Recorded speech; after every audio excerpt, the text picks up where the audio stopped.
Welcome back to The Last Symptom. I'm Brian Barnett, the creator and host of The Last Symptom, and this is the first episode of the 7th season of The Last Symptom. Real happy to have you here.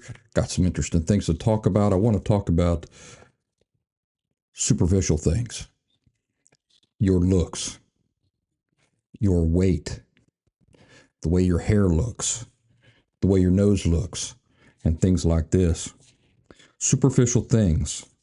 And I want to talk about these things in relation to the proper attitude to have about them when it comes to your emotional health, not just for those of you who are interested in getting healthy, but for those of you who are interested in staying healthy, because we live in a world where we're surrounded by messaging, right? Where the superficial seems to carry an awful lot of importance for a lot of folks, but does it really? Does it really for the things that matter? Well, that's how we're going to kick off this 7th season of the Last Symptom podcast. So I'm glad you're here. Let's go ahead and do the disclaimer and the musical introduction, and I'll be right here when that's over. I'm Brian Barnett. I'm just a regular guy. I'm not a doctor. I have no legal license in any field of psychology. But I did live a large part of my life with borderline personality disorder unknowingly, and I really did rid myself of the disorder completely and permanently. Through that, I've become an expert on issues involving emotional health. I accept no responsibility whatsoever for your feelings, thoughts, behaviors, decisions, and actions, including your decision to watch or listen to this show at all. But I do hope you might benefit yourself from the insights I share. Well, here we are again. 7th season of the Last Symptom podcast. You know, this show is by a lot of metrics would be considered a real successful show. And so you might be wondering why I haven't been doing more episodes of this show. Well, I'm one man still, and I can only be stretched so thin. And a lot of, let's put it this way. I'm in the woods with my daughter the other day. We're hunting wild mushrooms, morels, they call them. I grew up calling them wild mushrooms. But as I'm walking along, she says, you know, the branch you walked through, and the branch swung back and hit me. And I said, well, I'm surprised about that, because I try to stay pretty mindful about that when I'm walking through brush. I said, but this is a 2-person job. She says, what do you mean? I said, well, it's my job to be mindful that the tree branches and stuff might fly back and hit you, and then try to avoid allowing that to happen. But it's your job to be aware that they might fly back and hit you anyway. So it's a 2-person job. And that's kind of how I feel about Last Symptom. I can't do all the work. I can't do all the work for you.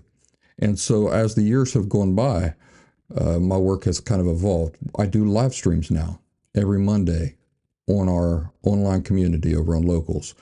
And I am more inclined to devote my energy to people who are devoting energy to me. That's the way I feel about it. And so the live streams on Mondays are really taking my priority nowadays, even more so than the Last Symptom podcast. Even though the Last Symptom podcast is a lot more popular, a lot more successful, and those sorts of things. But here we are, 7th season, and I've got some interesting things to talk to you about in this episode. TheLastSymptom.com is my website full of free and paid resources. I hope you'll take advantage of that. And all the links for everything that I offer is over there for you to take advantage of. For example, our online community, there's links over there for if you want to join us on Locals, thelastsymptom.locals.com, or you can download the Locals.com app and then just search for the last symptom within. And that's where we do these exclusive live streams on Mondays that I was just telling you about. Of course, the Last Symptom Fundamentals course, something I poured my heart and soul into several years ago, is still available. And I've got good news about that course. It's a 2-week intensive pre-recorded course. It's all the insights that I had that allowed me to authentically recover from borderline personality disorder.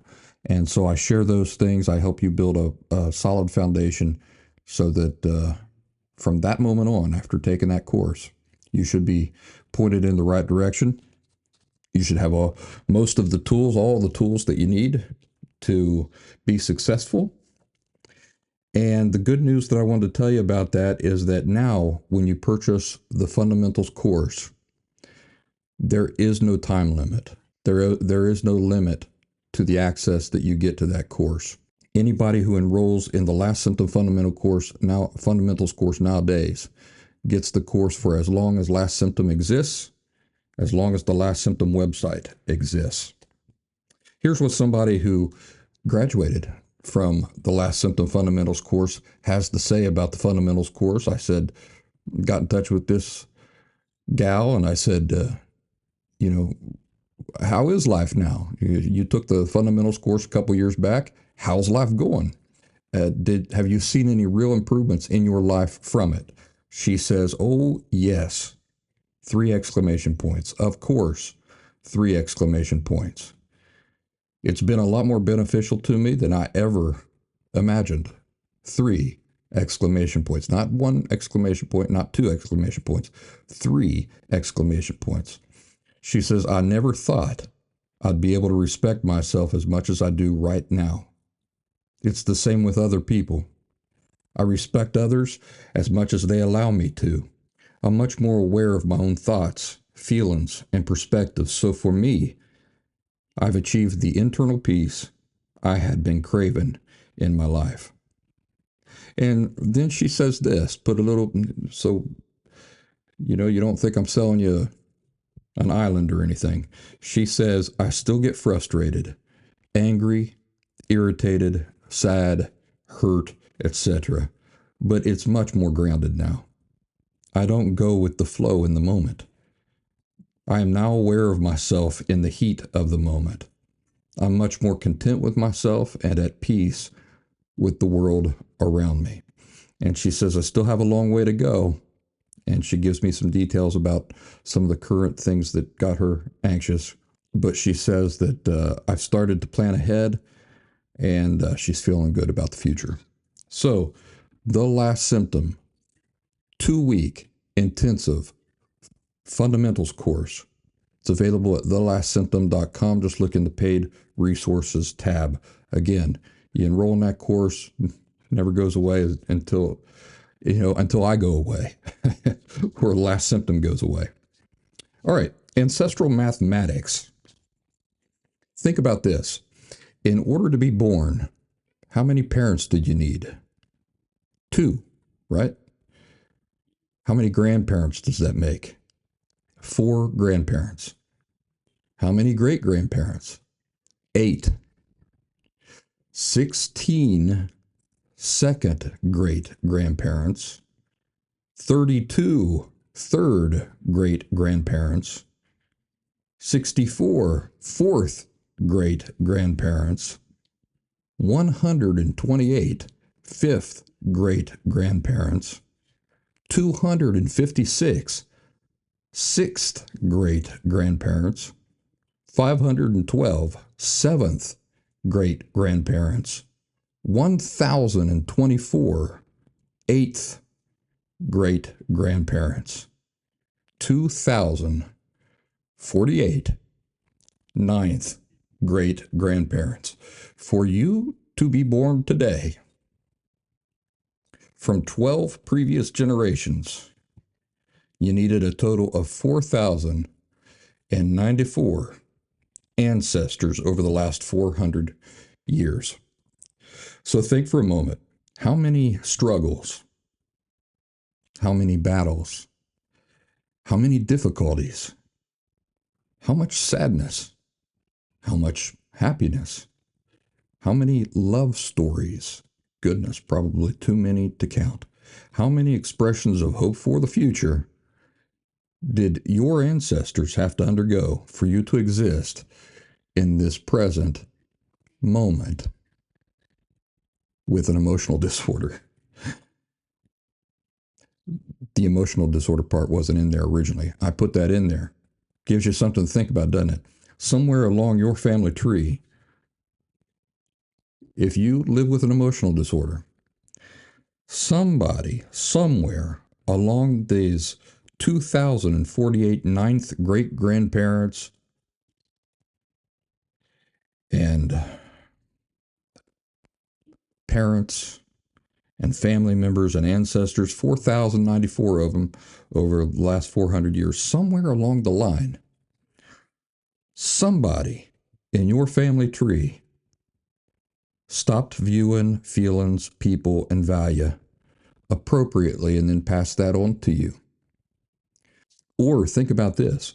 What if in the last 400 years and the past 4,094 ancestors, nobody ever viewed feelings, people, and value appropriately, and that got passed on?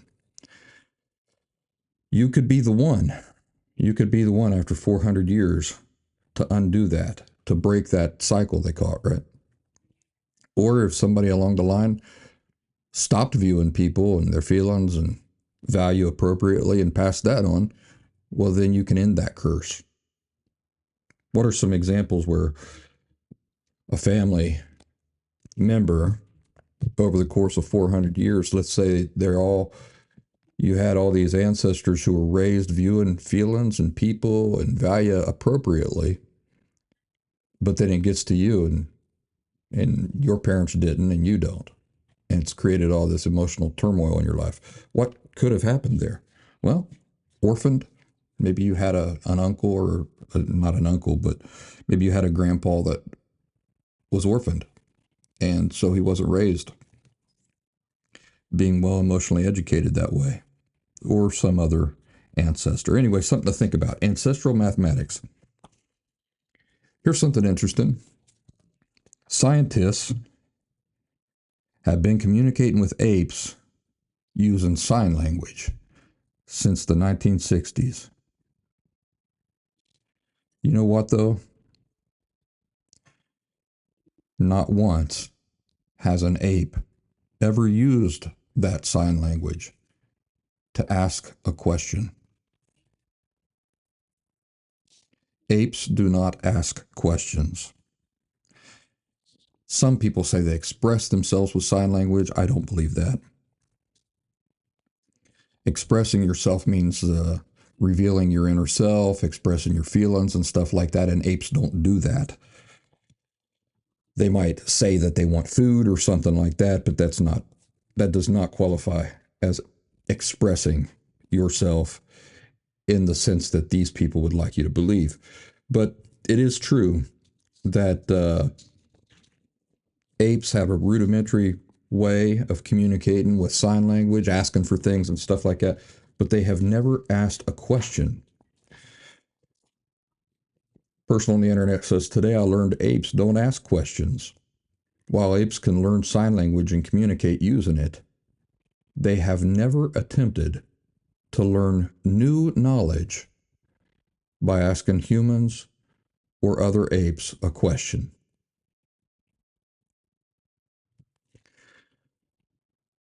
What do you learn by that? Well, there's a lot of things you could learn about it, but one of the things you could learn from it is if you're not asking people questions, if you're not showing interest in other people, if you're not curious about other people, if you don't ask lots of questions when you meet somebody or when you're spending time with your friend, are you really taking advantage of the fact that you're a human being? That you have this capacity that animals don't possess, not even apes. So that's something that you can start working on. One aspect of viewing people appropriately is interest in people. Ask questions. Pay attention to the way that you interact in social circumstances. Is it all about you? Are you just waiting for your chance to get your foot into the conversation so you can tell everybody what you've done, what you've accomplished, where you've been, what you think, what you feel? Well, you're not an ape. You're a human being. Exercise the capacities you have that make you special as a human being. Show interest in other people as individuals. All right, I told you we're going to talk about looks and superficial things. I have here in my hand, a paper, and this is a post from X Social. Apparently, there's a famous musician named Lizzo. I don't know Lizzo. I've never heard Lizzo's music, but she is a very heavy woman of color. And this post on X has pictures of Lizzo, the pop star, vandalizing old pictures of herself. She's got this big picture of herself, I reckon, when she was at her heaviest. It's on an easel out in the yard of her mansion. That's important too. It's out in the yard of her mansion. She has cajillions of dollars. And she's destroying this picture of herself at a heavier weight. She's still pretty heavy, but I reckon she's lost lots of weight. And she's destroying this picture of herself when she was much heavier. And here's what the post says. Developing. Grammy Award winning singer Lizzo was seen vandalizing her old photo after losing weight and getting skinnier. She spray painted over top this picture of herself, this picture of her being heavier. She spray painted by BITCH across the picture. What do you think about that? Here's something interesting. So many of these people in entertainment and movie stars and famous people, musicians and stuff like that, are so unhealthy. And the healthier I get, the unhealthier I see that they are. They work in an industry where looks, what people see with the eyes is super celebrated and worshipped even. And what is all that based on? We've talked about it a lot in the past. What is all of that based on? Well, I'm going to give you a hint. It's based on what people think. It's based entirely on what people think. All of these industries are based entirely on what people think. If people don't like you, you don't get famous, you don't get rich. If people don't like your movie, they don't go and see it, it doesn't do well at the box office. If people don't think your music is cool, then they don't buy it, you don't get rich, and then you can't go on social media and have drama with other people who are in the industry. All of the success depends entirely on what other people think. So, do you see how it's not a stretch then to see where they view value as originating from? Their whole lives are surrounded by a value system that celebrates, that is rewarded by what other people think. And if other people adore you, if they worship you, if they love you, if they think you're cool, if they think they want to be you, then there are great rewards. Rewards in the form of money, mansions, cars. So Lizzo destroying a picture of herself and writing by BYE by BITCH. What is this? Well, first of all, it's an example of self-loathing, self-hate, rooted in the idea that value is dependent on what people think. Why on what people think? Because if you're skinnier, then you have more value because more people approve of that. If you're heavier, fewer people approve of that, and so you have less value. So she's looking at this picture of herself when she was heavier and hating on that person, which is her. Now, here's an interesting thing to think about. In 10 years, is her weight going to be the same as it is right now while she's destroying this picture of herself? No, it's going to go up and it's going to go down. This is the reality that we all deal with. It's going to go up and it's going to go down. What about in 30 years? In 30 years, is she still going to look the same way she looks now while she's destroying this picture of herself from 1 year before? No, we're constantly changing. Our looks are constantly changing. Our weight is constantly fluctuating. Movie stars who appear to maintain a weight. I just saw an interview with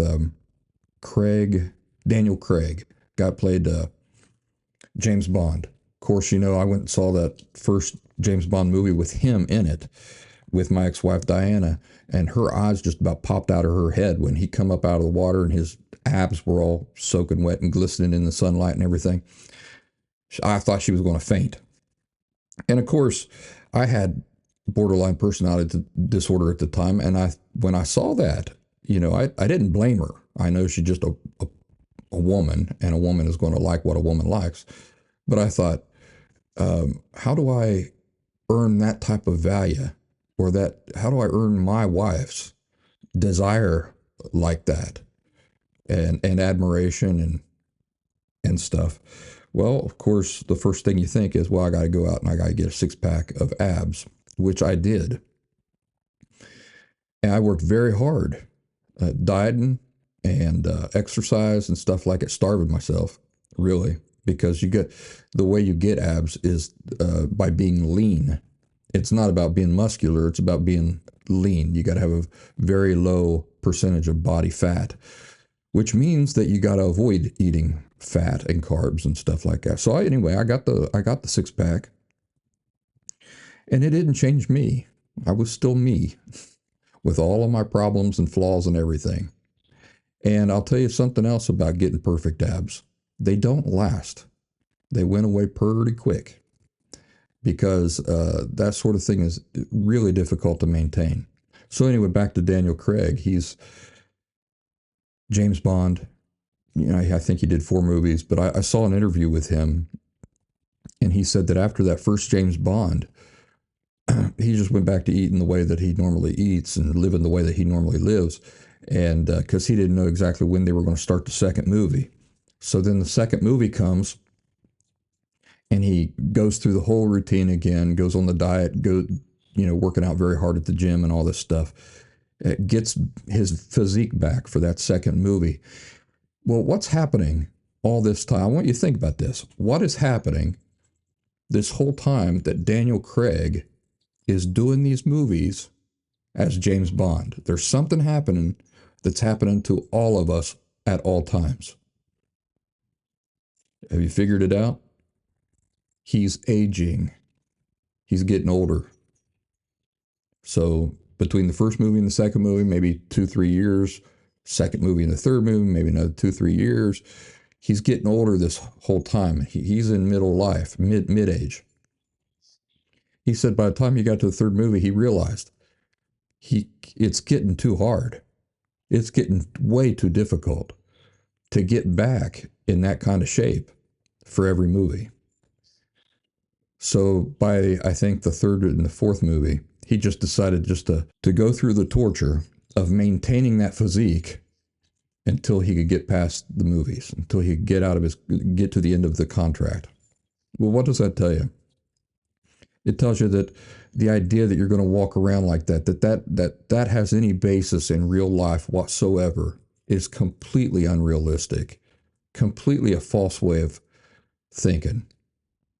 It's not sustainable.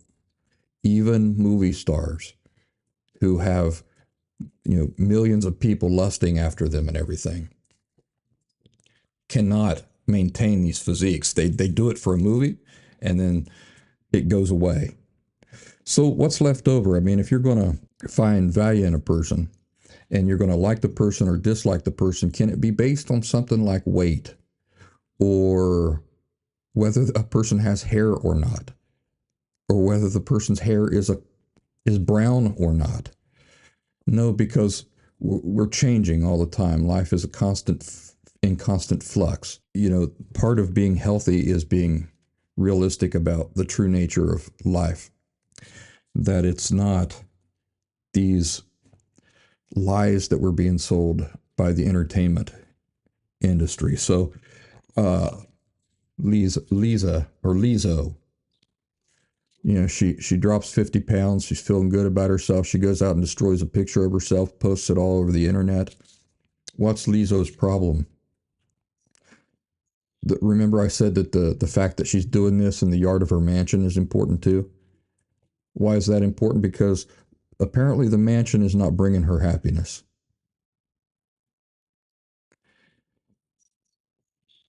And here she is demonstrating, revealing an attitude that also is not going to bring her happiness. Losing 50 pounds will not bring you happiness.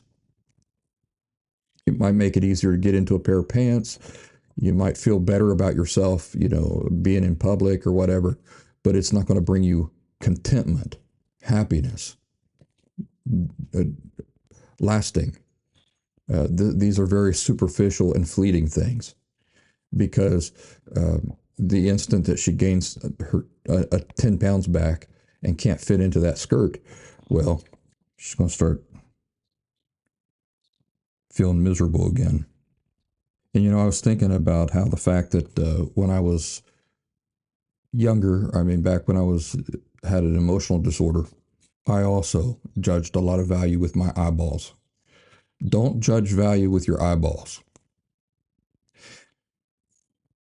Fellers, let's say that you meet the hottest girl in the whole world and you feel like the luckiest man in the universe because she is smoking hot.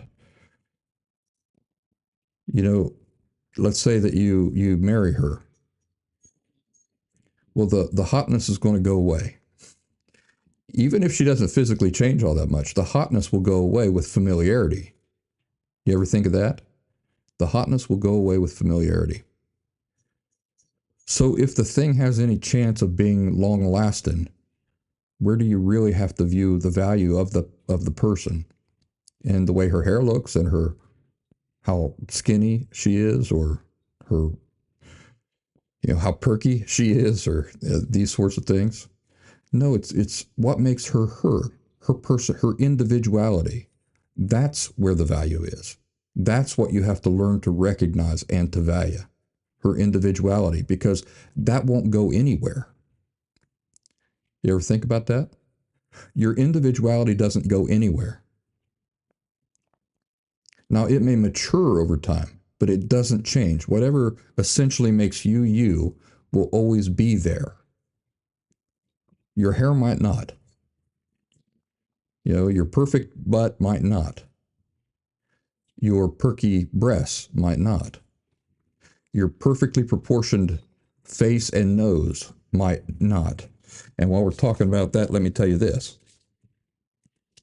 I'd like to share with you personally, all you watching or listening to the show, that I personally had a tough moment when I went through this change, right around about the age of 40. I remember in Philly, this was in Hatboro. I lived in Hatboro, Pennsylvania, a suburb of Philly. I was out in the street passing football with my neighbor. I think he was 43, somewhere around there. And I was 36 or somewhere around there. and I couldn't get my pants kept falling down. So I'm tossing the old pigskin back and forth with him. I said, my pants keep falling down. I can't keep my pants up. He says, what's going on? I said, well, I've been losing some weight lately. He says, what are you doing to lose weight? I said, nothing really. I just trying to cut out some of the junk food. That's it. He said, that's all you've done. That's all I've done. And I had dropped, I think, 20 pounds. None of my pants were fitting me. He says, that'll change. He says, that'll change when you turn 40. And I thought, not me, not for me. Maybe it was true for you. It's not true for me because this is the way it's always been. I can always just, I do a sit-up and I lose 30 pounds. This is the way it's always been. It's the way it will always be. It's part of what makes me me. Well, I'll tell you what. He was right. When I turned 40, things changed a lot. It's still not as hard for me as I think it is for some people, but it definitely takes effort to drop 20 pounds now. Definitely takes dedication and effort. And it never used to take dedication and effort. It was just so easy. So right around the age of 40, apart from that change that he forewarned me about, I began to notice changes in my appearance. So this was when I was in, I'd gone through the divorce with my ex-wife. I was in Philly for a while. Then I was in New England. And I started noticing some changes. And I was in total denial about it. And I emotionally rejected the reality that I was changing. My body was changing. Physically, I was changing. And I emotionally rejected that really hard for a couple years. And around that time, I even met up with an old gal friend of mine who hadn't seen me for a couple years. And she confirmed that my appearance had changed. And because I was in such emotional denial about that, I just thought, well, she just hasn't seen me for a while. I haven't changed really that much. But I was changing. I was going from a young adult to middle age. Another thing, just like my neighbor had warned me about, I was having a harder time getting and keeping weight off. I had wrinkles where there weren't any before. Just this morning, I was looking in the mirror. I have these very fine wrinkles around my eyes that never used to be there 10 years ago. My nose is bigger than it was if you had met me 10, 15 years ago. It seems like even if I see pictures, I had a much thinner nose. It's gotten wider. It's gotten bigger. My face is usually rounder. Of course, that has to do with weighing more than I did 10, 15 years ago, too. My hair is grayer. Lots of gray in my hair. And my eyes often look tireder than they ever used to. But I began noticing changes like that right about 40 and after. It especially hit hard after 40. But right at 40, because I always remembered my neighbor telling me that. But it was a really strange period of transition from young adult to middle age. And I was in full-blown denial. And it's for this reason that early on, when I first created The Last Symptom, I mostly avoided doing anything in a video format. Pictures can be forgiven. So I could hand select the ones that I wanted y'all to see, and I could avoid sharing the ones I didn't want you to see. So that's what I mean by pictures can be forgiven. You pick out the ones that are the most flattering. I just saw, what's his name? The guy who played Captain Kirk in the original Star Trek. William Shatner. I follow him on X. And somebody had posted a picture of him. It wasn't too flattering. And he said that magazine, they have never liked me. And they always post the ugliest pictures they can find. So even William Shatner, when you're seeing pictures of William Shatner, he's probably approved most of those. And so you're seeing him in the best. And that's kind of what you can do with pictures. You can choose the best, leave out the worst. On a video, there's not a whole lot of fooling anybody. Unless you have a Hollywood level camera, a whole team of makeup artists and stuff like that, studio lighting, not a whole lot of fooling people. So I avoided getting into these videos, doing videos for Last Symptom for a long time because of that. But how did I become comfortable doing this? And how did I become comfortable with myself? And I give up these unrealistic expectations for superficial beauty and superficial considerations. In short, the answer was two things. Number one, recognizing that I was being way more critical with myself than other people were. But why does that even that doesn't resolve the problem? Why? Because just recognizing that I'm being more critical of other people doesn't address the problem. The problem being that it doesn't matter what other people think. My value doesn't come from whether other people are being critical of me or not. But I did recognize the reality that I was being more critical of my appearance and of myself than anybody else was. And number two, acceptance. Acceptance. Embracing the realities of my age and appearance and loving myself the way I look now. Remember what denial and acceptance are. They're not intellectual achievements. They are emotional achievements, meaning that you may, on an intellectual level, know that, I'm not 20 anymore and I'm never going to look 20 again. But do you emotionally accept it? Well, if you don't, that's denial. If you do, that's acceptance. So acceptance is so liberating. You stop rebelling, you stop emotionally rebelling against something that is not, and you accept what simply is. Accepting the way I look right now and embracing that. This meant no longer emotionally rejecting the reality of my age and appearance, but being okay with it. This involves this letting go that I always talk about. I talk about letting go. Letting go is liberating. Let it be, the Beatles sang.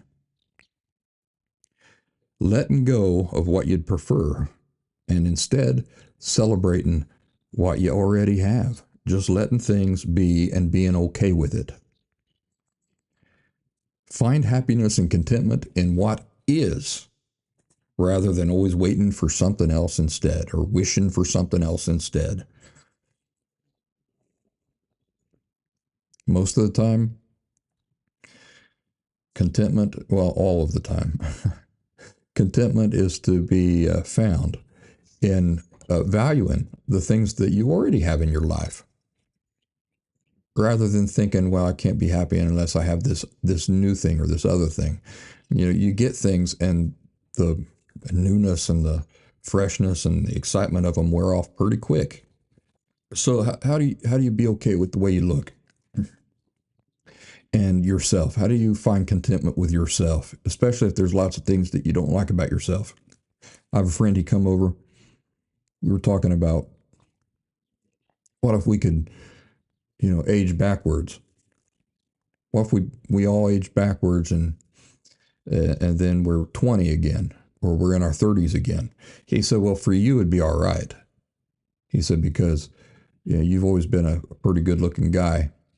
That's a matter of opinion. By the way, any concept of beauty is a matter of opinion. But he said that. He said, but for me, there wouldn't be much benefit because I've always been unattractive. So I'd just be unattractive and younger. And, the interesting thing about that is I don't think he's unattractive. I've known him most of my life. I've never thought of him as being unattractive, but he sees himself that way. Well, what might be happening there? What might be happening there is him wishing that he looked this way or that way instead of just accepting and being okay with the way he does look. Is robbing him of happiness and contentment rather than contributing to it. So how can you find contentment with yourself? You work to look at things differently. You work to accept what you've got and be okay with what you've got, the cards you've been dealt. I watched this movie the other night. It was it was a remake of an old Hitchcock movie, but it starred Christopher Reeve in the lead role. This is after his accident. You know, the guy who played Superman back in the 70s. This is after his accident, so he's paralyzed from the neck down, and he's doing this movie. Golly, I wish I could remember the name of that movie. But anyway, he plays a paralyzed guy in the movie and stuff. It's impossible to watch that movie and not think about all of the adjustments and attitude that he had to make. You know, he was a strapping sex symbol, and then gets in this accident and has, you know, he's paralyzed from the neck down. Think about all the acceptance that Christopher Reeve had to go through to get to a place where he says, you know what, this is what I got to deal with. I'm going to stop emotionally rebelling against it. There's still lots I can do. I think he directed that movie, that remake of that Hitchcock movie, where he plays a paralyzed guy. And so he worked on a story that involved a paralyzed guy, built a story around it, directed the movie, all with a lot of limitations. But, you know, how did he get to where he would even be interested in doing something like that? From acceptance, accepted the reality of what he had to work with. So you work to learn to look at things differently. You go from a rejection of what is,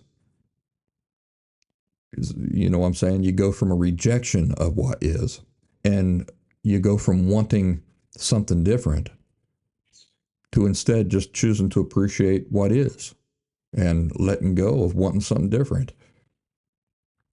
You know, you're probably, if you're somebody who is self-conscious about your appearance, you're probably not, it's probably not as terrible as you think it is.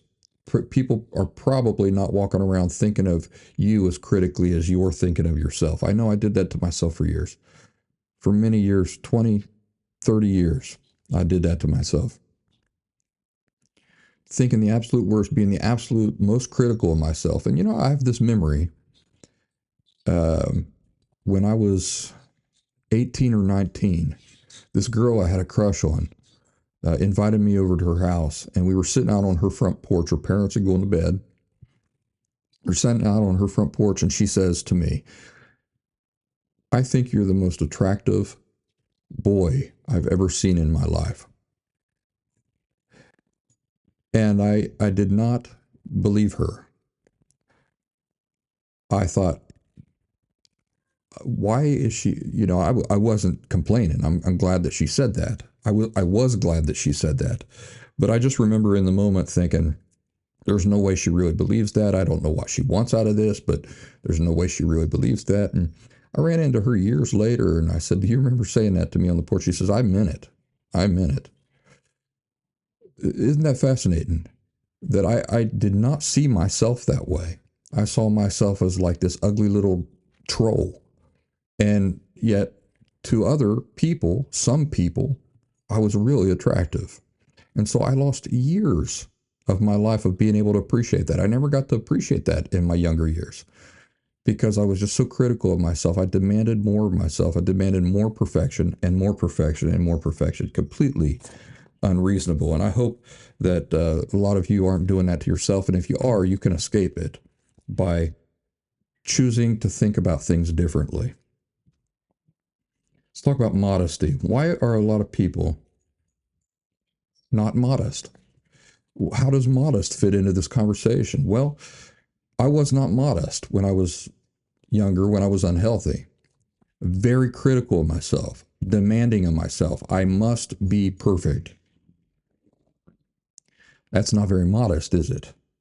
No, it's not modest at all. Usually, maybe when you think of modesty, you think of somebody who's humble and quiet and, you know, not very flashy and stuff like that. But I want you to think of modesty in this sense: not being unreasonable in your demands or expectations of yourself. And maybe it would be useful for us to specifically define what modesty is. Modesty is simply recognizing your true limitations and being willing and content to work within those limitations. You don't expect more of yourself than what is reason. What you don't expect things of yourself that fall outside of what is reasonable for you. So, for example, the six pack abs. I could have them. I could have them today.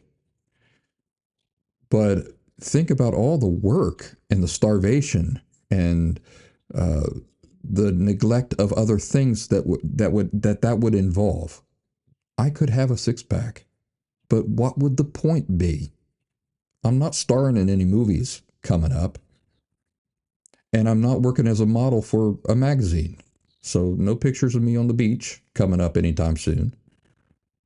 What would be the purpose of me walking around with a six pack of abs?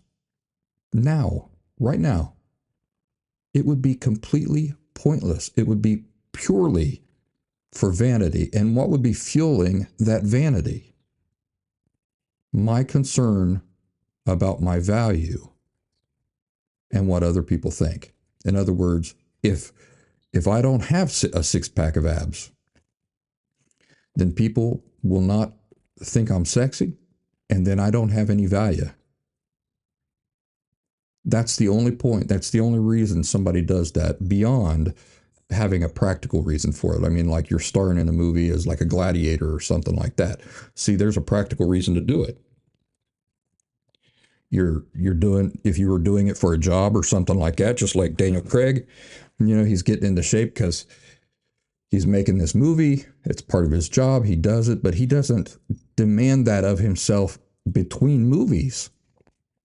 And now that he's not doing James Bond, you think he's walking around in that kind of shape? Absolutely not. So, modesty. Would it make any sense for Brian Barnett, the Last Symptom guy, to be walking around right now with a rock hard six pack of abs? If I were, I could do it. But if I were, that's going to require so much time and attention that I have to steal from other things, other more important things with much greater value than whether I have a six pack of abs or not. So, not modest, an expectation of me that I should look like that all the time. And it's not modest for you either. So, modesty, not chasing admiration, approval, positive attention from other people. Because what fuels that? Why do people do that? The only reason they do it, apart from trying to sell a movie or something like that, is because they don't believe that they have their own value. Lizzo does not believe she has her own value. Where does value originate in that form of thinking? It originates in what other people think. If a lot of people think I'm too fat, then my value goes down. If a lot of people their eyes are bugging out because I've got a six pack of abs, then my value is great. If lots of people like me, my value is great. You see how this gives birth to a person constantly chasing admiration, approval, positive attention. Where does that come from? It comes from shame. Shame is at the root of that type of behavior. I see these actors and stuff. I've mentioned this before. They're like 60, 70 years old with more, walking around with hairstyles. And you see that hairstyle, and it's supposed to look like a messy hairstyle, like they just don't care. But you and I know that nobody gets that hairstyle without spending an hour in the mirror in the morning. And it's pathetic. It's pathetic to think that this 70-year-old man is spending an hour in the mirror meticulously styling his hair before he goes out. He wants to look like his hair's all mussy and messy and everything, like he don't care about his hair. But it's done so perfectly. You know that hairstyle takes an hour every time he wants to walk out of the house. Where does that come from in a 70-year-old man? It comes from a life view that value comes from what other people think. You're living your life for other people. It's enslavement, is what it is. You're walking around enslaved to live in the way that you imagine will appeal to the most amount of people. And so you're enslaved to living your life to appeal to other people. Whether you like the color black or the color blue does not matter, because ultimately the jacket you're going to buy is the one you think everybody else likes. You see, it's enslavement. There's no freedom in living that kind of life.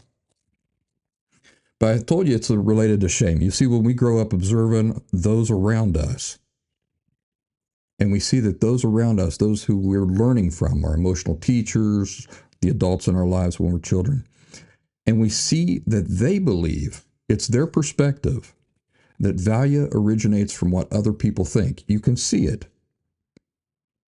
It's perfectly visible when you watch people. You can, in 5 minutes, maybe not even that long, determine what type of worldview does this person have. Does value originate from what other people think, or do many things have their own value? A thing's existence brings it into being. But when we grow up and we observe these emotional teachers, it's obvious that where they place value is on what other people think. Well, then we adopt that understanding ourselves, we apply it to ourselves. And at the same time, we adopt shame as our emotional foundation. People who live with this belief that what other people think matter in that way, that's where the source of value originates, they live on a foundation of shame. You know, this everything value originates from what other people think. That's called the commercial value system. And shame and the commercial value system work hand in hand, because shame is an emotion that says a thing is devoid of value. It is devoid of value. The commercial value system also works on the principle that things themselves do not possess their own value. Shame says a thing is devoid of value. The commercial value system works on the principle that things don't possess their own value. Where does it come from? In both cases, so in the case of shame and in the case of the commercial value system, things do not possess their own value. So then where does the value come from in this worldview? Value has to be projected upon things. Okay, you got that? In the commercial value system, a thing doesn't possess its own value. It has to have value projected upon it. But we still haven't answered, where does the value originate? The value originates in what other people think. That's where it gets projected from. The value has to be projected upon things by other people in the form of their approval or their admiration. Now think about it. You live with that worldview. You're 70 years old. You can't walk outside of the house unless your hair is perfect. What is giving birth to that behavior? That you don't have any value unless people think you look cool. People admire you. They want to be you. Things like that. So the effect that this has on us as human beings who absolutely depend on a sense of value in order to have purpose and meaning in life is that we believe that only by garnering approval and admiration can we have any value. In this commercial, shame-based worldview, we can't have value unless we garner approval and admiration from other people. So do you see how that would very strongly cause people to strive for approval? And you know what happens? When we grow up with that, in that environment, with that, in that form of thinking, we do strive for approval, and guess what? We do get it. Yes, we do. Maybe in something as small as a compliment by a teacher. And what happens when we get that small compliment? Oh, we revel in it. It feels so good. We get this fleeting sense of positivity toward ourselves. But what happens to it? It quickly loses power. So what do? We strive for more approval and more admiration. It becomes a drug. No matter how much we get, it doesn't fulfill us. It's fleeting. So if we strive for approval, we get a measure of it, maybe in something as small as a compliment by a teacher, and we feel that fleeting sense of positivity. If it were food, it would be completely devoid of calories and nutrients. I want you to think about that. If you're living a life where in order to feel good about yourself, you have to go out and get the approval of other people, maybe in a jacket you're wearing, a car you're driving, a career you have, a girl you're dating, or a boy you're dating. You need to impress people. If all that were food, it would be cardboard food, meaning that it is completely devoid of nutrients and calories. It's non-sustaining. It's so fleeting. And I'll tell you a story. There's a friend of my family. His name's Ray. And I'll never forget him telling my dad the story. And I overheard it. He wasn't telling me, but I was in the room and I heard it. He said that when he was a young teenager, like 19 or 20, he was struggling so much financially that he couldn't afford food. He was hungry all the time. He'd get invited to go out places with people, and he would accept the invitation because he wanted to spend the social time with them, but he was embarrassed he couldn't afford. So they would say, let's go to this restaurant. He'd say, okay. He didn't have the money to go to the restaurant. So he would pretend, I'm not hungry, just bring me a water. And so the waiter would bring a water, and all of his friends, of course, would say, are you sure you don't want something? No, I'm fine, but I ate before I came, or something like that. The truth was he couldn't afford to order anything off the menu.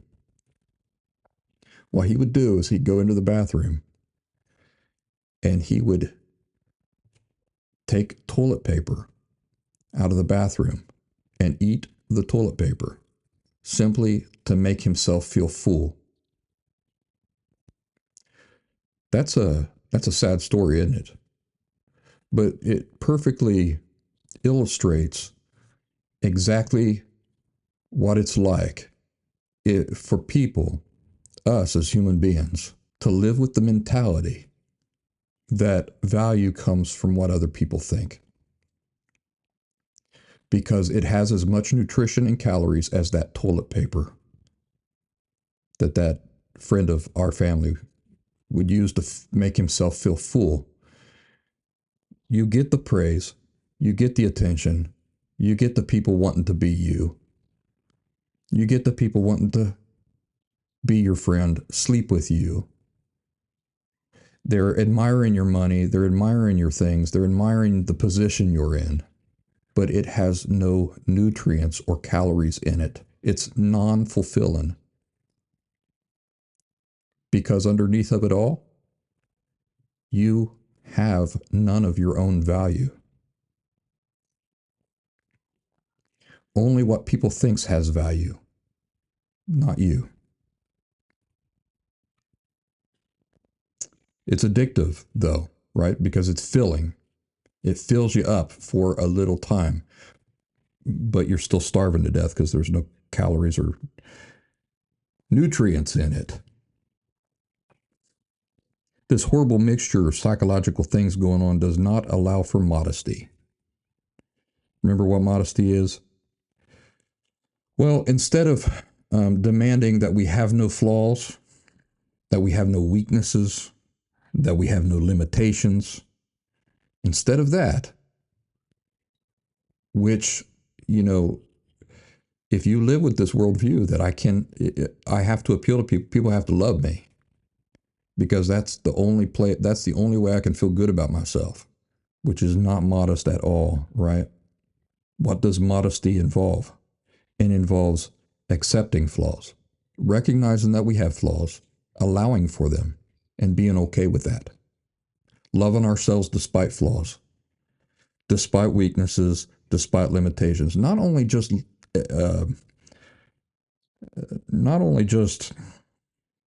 allowing for them. So not just saying, well, of course I've got flaws and limitations.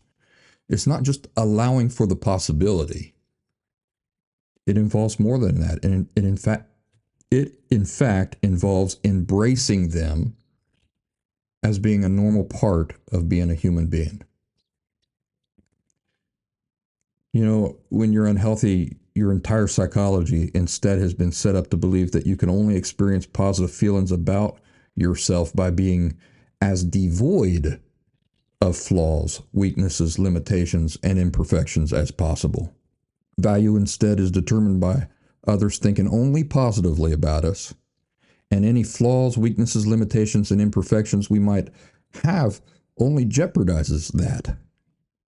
So psychologically, unconsciously, our expectations for ourselves devolve into completely unrealistic and immodest expectations toward ourselves. Our expectations far exceed what is reasonable or even possible. So,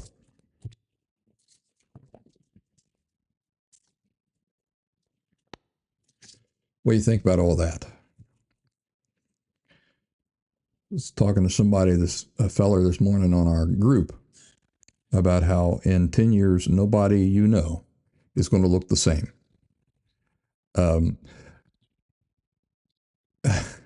I save pictures of myself in a folder because I want to be able to look back and say, what did I look like when I was like 45? All right, there's a picture of me when I'm 45. So I have these folders. These are pictures of me at this age, at this age, at this age. And every new year, every time I turn a new age, I create a new folder. Okay, so this is going to be me at this age. Do you know that when I was much younger, I'd get like this really great picture of myself. And I'd think, wow, that's the one anybody wants to see a picture of me, that's the one I'm showing them. But the older you get, what do you realize? I mean, you don't have to be old. I'm not old. I'm just middle-aged. But I'm old enough to know that a really good picture of you has as much value as about a fart in the wind. You know why? Because in no time at all, you don't look like that anymore. And it can be embarrassing. Somebody says, hey, let me see a picture of you. And you show them a picture that's 5 years old and you don't look like that anymore. They say, well, I don't want to see a picture of you how you looked 5 years ago. I want to see a picture of you now.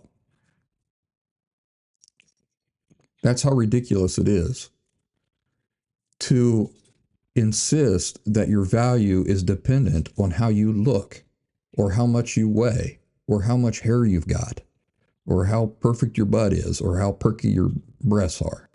It's ridiculous. You get a perfect picture of yourself, and then it's unusable a year later because you're always changing. Real value, is not rooted in superficial, ever-changing things. Real value is rooted in permanent things. And what are the things that are permanent about you? Your individuality. What makes you you? See, all this on the outside it's in constant flux, ever changing. Your value cannot be rooted in that. Value is not rooted in changing things, constantly things that are in constant flux. Real value is rooted in permanent things, inherent things, like your individuality. You marry somebody, they're not going to look like that in 30 years. So if you're still going to love them in 30 years, what do you have to love? The way they look? No, you love them, their individuality, what makes her, her, or him, him. And that, folks, is our discussion. about superficial things and value. Welcome to the 7th season of the Last Symptom Podcast. Stick around. We've got a lot of cool things to talk about. Join us over on our group, and I'll talk to you all real soon. Y'all take care.